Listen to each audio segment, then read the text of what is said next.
And for most people, Christmas music puts them in the holiday spirit. But a crabby customer leaving this note at a Florida restaurant annoyed over the Christmas music. You cannot make this up. This was the quote. Christmas music was offensive. Consider playing holiday music or less religious themed. Or consider a different restaurant. I mean, absolutely. Yeah. Well, the owner is so outraged over it, he even decided to post it on Facebook. It's a tradition. It's not about a religion. It's not about anything else. You know, I am a Christian, but I don't push that as my agenda. I don't know if it's a trend in society or what, but to us, it's just scary.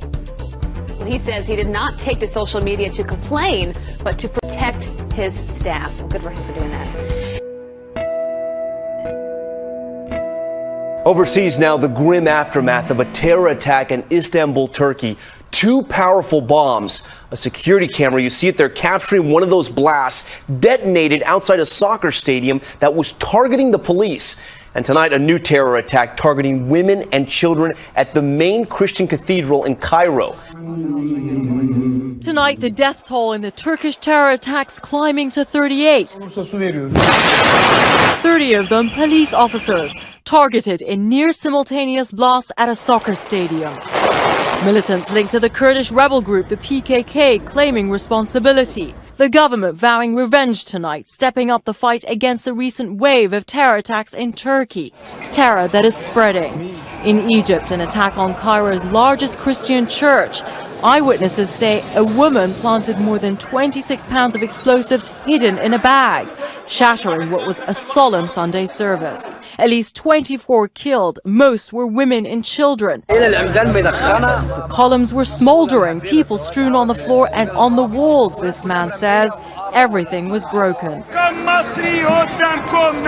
Outside, the outrage and anger erupting, protests against terrorism, demanding national unity. Egypt's President Sisi is declaring 3 days of mourning, saying a religious war is being waged, vowing to hunt down the attackers. A car bomb exploded in the Somalian capital of Mogadishu, killing at least 20 people, while 15 have sustained injuries. Somali police officer Major Ahmed Ibrahim told CNN that around 7:30 a.m. local time, an attacker rammed a vehicle filled with explosives into the main entrance of a port in Mogadishu, the nation's largest city. The attacker had targeted police officers in the port's customs and tax office, Ibrahim said. However, most of the victims ended up being port employees and pedestrians. Africa is suffering from a crisis of internally displaced people. A new report from the Internal Displacement Monitoring Center found that 12.4 million Africans are living in a state of ongoing displacement because of conflict and violence. That's 30% of all people worldwide internally displaced by conflict. In 2015 alone, about 2.4 million Africans were internally displaced by conflict. And while violence has long been a root cause of displacement, the report also found a rising cause for concern. Last year, 1.1 million Africans were forced from their homes by rapid onset disasters, mainly flooding. The report warns climate change is only going to make those disasters worse. Droughts and higher temperatures are expected to become more common, and that could lead to a feedback loop. As farmers get displaced by drought, food insecurity could lead to further displacement. In 2009, 40 African countries signed an agreement to help internally displaced people, but a lack of data has made helping difficult. But this report is the first of its kind for Africa, and researchers hope it can help fill in some of those gaps in data. Breaky, fakey news. Red alert, the fakes are everywhere.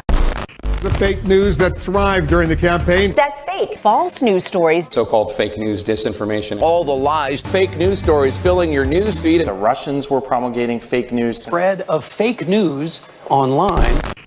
Oh, and this fake, just in, the latest disturbing fake story in a row of fakes. Russians starting their own efforts to win hearts and minds. The Russians are showing that they're taking much of the initiative in the battle for Aleppo, not just supporting the forces of Syrian President Bashar al-Assad, but also by providing aid, like this massive convoy that's about to head into the eastern districts of Aleppo. Humanitarian aid in Aleppo can't be. Thankfully, this fake was spotted by some senior people in authority. The people of Aleppo have not received an aid delivery since July. Great job, Ms. Trudeau. And remember, always trust US officials and never your own eyes. Donald Trump's cabinet, Exxon CEO Rex Tillerson emerging as the likely pick for that all-important Secretary of State post. But tonight, critics calling into question his ties to Russian President Vladimir Putin. This as there are new intelligence claims that Russia interfered with the presidential election here. And those claims have Donald Trump lashing out at the CIA. Tonight, a first in modern political history. Trump's likely pick to be the nation's top diplomat, ExxonMobil CEO Rex Tillerson, a successful executive with no government experience. His business ties with Russia are already raising concerns. That's Tillerson in this 2013 Russian government video shaking hands with President Putin as he receives an award, the Order of Friendship. Today, Trump making an appearance at the Army-Navy game and praising Tillerson's connections. To me, a great advantage is he knows many of the players, and he knows them well. He does massive deals in Russia. He does massive deals for the company, not for himself, for the company. The pick comes as Trump's team is fighting back against a Washington Post report that Russia interfered in the U.S. presidential election to help Trump win. What proof does anyone have that they affected the outcome? Because I've heard zero. Tonight, a top intelligence official tells ABC that both Democrats and Republicans were targeted, but that only material hacked from the DNC was made public. Tonight, Russia's motives remain unclear. During the campaign, Trump repeatedly shrugged off Russia's involvement, even seeming to invite them into the political process. Russia, if you're listening, I hope you're able to find the 30,000 emails that are missing. I think you will probably be rewarded mightily by our press. Even after 17 U.S. intelligence agencies concluded Russia was behind the hacking, Trump told Time magazine this week he still doesn't believe Russia interfered. Now Trump's team is questioning the credibility of the CIA, in a statement saying these are the same people that said Saddam Hussein had weapons of mass destruction.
Trump's transition team reportedly issued a questionnaire to the U.S. Department of Energy, and it has some people worried. The 74-question document asks for a list of the top 20 salaried employees of the national labs and staff members who have been involved in international and domestic climate talks. Trump and his administration have promised to undo some of the Obama administration's climate change efforts. Because of that, Energy Department employees, various lawmakers, and environmental groups speculate the questionnaire could be targeting those who helped implement policies during the Obama administration. And their concerns might not be unfounded. Trump hasn't exactly been an advocate for fighting rising temperatures.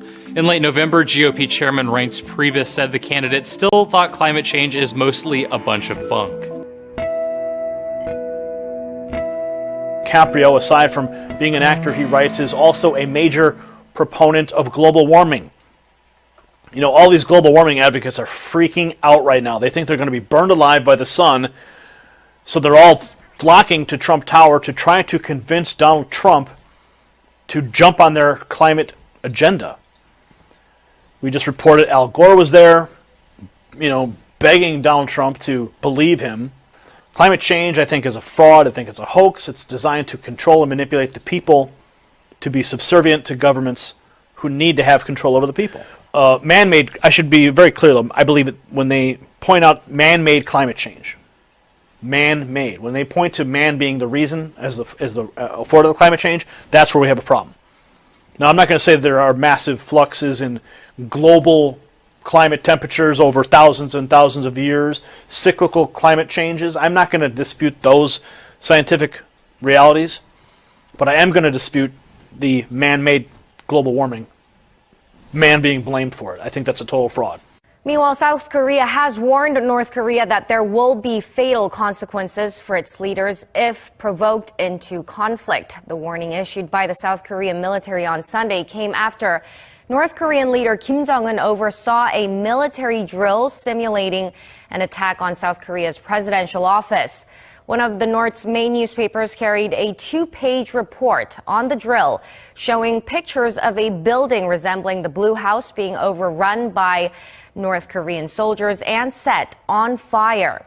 One photo also showed Kim laughing as he watched the simulation.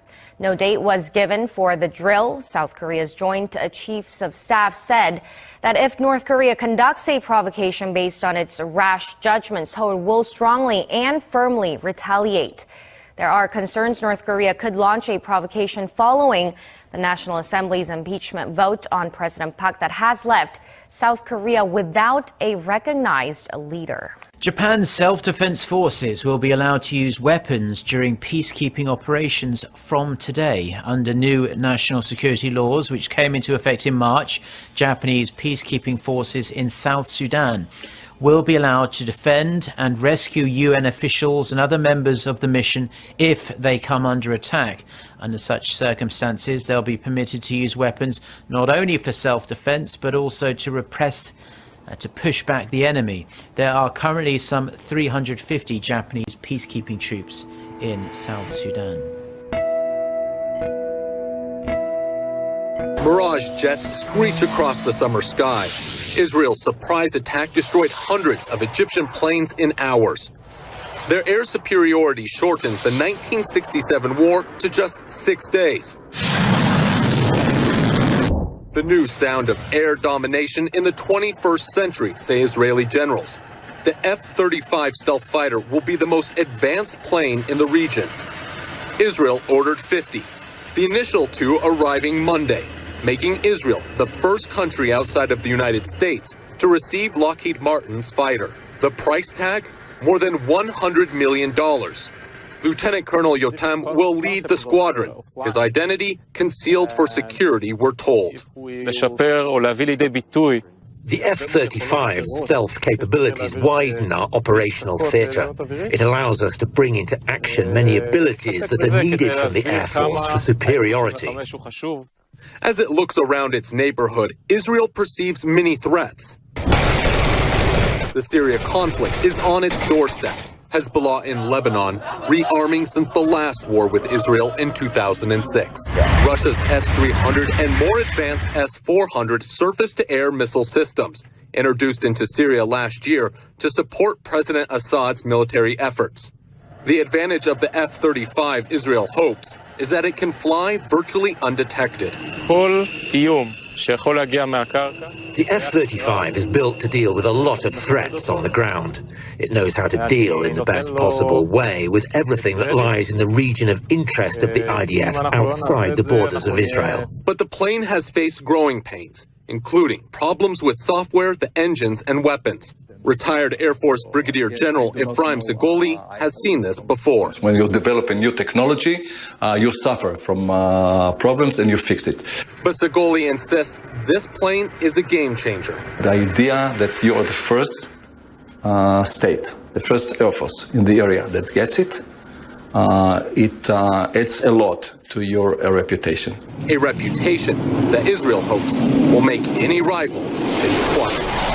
Well, one of the most populated cities in India is about to get hit by a cyclone. Varda is packing winds of 100 kilometers per hour, and the storm is going to make landfall soon. Officials have a stern warning for people along the coast to stay away from the water. Let's get to Tom Sater, who's been tracking the storm with more. Hi there, Tom. Hi, Amara. Well, this is the strongest tropical cyclone in the Bay of Bengal this entire year. The first one to reach hurricane strength. So there's a risk here of loss of life and property. Now, you can see 33 Mumbai skies, sunshine in the north. But Chennai rainfall, it's coming down heavy. In fact, early morning hours now, it's been raining for some time, but this is moving into a very vulnerable area, very highly populated region of Chennai. Public holidays declared. Schools are closed. Employers are told if you can't have your employees work from home, it's too unsafe. This robot dog could be the next thing delivering your packages. Google's Boston Dynamics appears to be spitballing real-world uses for its dog, Spot Mini. The company's CEO reportedly floated the idea of using the robotic hound to make deliveries. Spot Mini isn't the first of its kind. The company unveiled its first Spot last year, and since then, the pup has made leaps and bounds as far as what it can do. Companies like Amazon already have the ability to use drones for deliveries, so who's to say robot dogs can't join the fleet? In some cases, they might actually be better. Spot Mini's robotic neck and mouth could knock on doors, ring a bell, or put a package in a specific place. But before your robots are taking over the world, panic sets in. The hound still needs human help to perform a lot of its tricks. You wouldn't know what to do once you're in the situation. A 15-month-old stops breathing at a tax collector's office in Tampa. Your body gets numb, you blink out, your mind is going different ways. A deputy jumps into action, saving the baby's life. The overwhelming responsibility of this job is never understood until you have a baby like Corey in your arms and he's not breathing. Tonight, that deputy is being honored. As a mother, I cannot even begin to imagine. It is terrifying. All of a sudden, your baby stops breathing and you have no idea what to do. You can only hope that the man who you see right here is there when it happens and steps in and helps. Last month, 15-month-old Corey wasn't moving, he wasn't breathing. You see the video. His mom rushes into the Hillsborough County Tax Collector's office on Hillsborough Avenue in Tampa. All thanks to Deputy Donaldson, who renewed his certification in infant CPR just 3 weeks earlier and just happened to be filling in for another officer that day. I tell you, I think he's gained a few pounds since I saw him last time. He's adorable. When I had Corey in my arms, I said a little prayer and I said, God, give me strength to save this baby. He had a fever, which was an ear infection that caused his fever to go to 102. I was scared and panicking. It's really no feeling I can't explain how I felt because I don't know how I felt at the moment. So I just ran and got help, and good thing he was on duty to be able to help me. Ironically, 3 weeks earlier, I just got recertified in infant CPR. And I give a lot of credit to our training department because our trainer said, don't forget, this might be a baby you're saving one day. It's a doll today, but in a week or two, tomorrow, it might be a baby. It was probably maybe 15 seconds, 20 seconds into the actual compressions that I started, that I started to see a response. Really, I'll just say thank you because I really didn't know that he had the training. So thank you. And he's saying thank you as well. Oh my gosh. It is amazing. Thank you, Deputy Donaldson. It is so awesome to see what our men and women in uniform do. And timing. I mean, he just got recertified in that. I mean, all in God's time. Right places, right time.